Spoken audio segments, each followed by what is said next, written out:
Welcome to RP Today's English. Subject. A subject is a person, place, or a thing performing an action or being described in a sentence.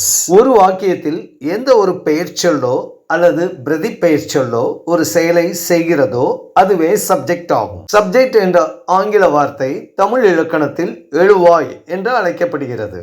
எந்த ஒரு பெயர்ச்சொல் அல்லது பிரதி பெயர்ச்சொல் நம்மால் விவரிக்கப்படுகிறதோ அதுவும் சப்ஜெக்ட் என்று அழைக்கலாம். To find the subject in a sentence, identify the verb. Then raise the question who or what.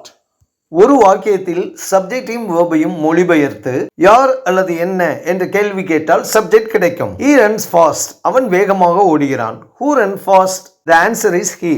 So the subject is he. The book is on the table. What is on the table? மேஜையின் மேல் என்ன இருக்கிறது? The book. The subject is the book. உங்களுடன் RB. Thanks for watching.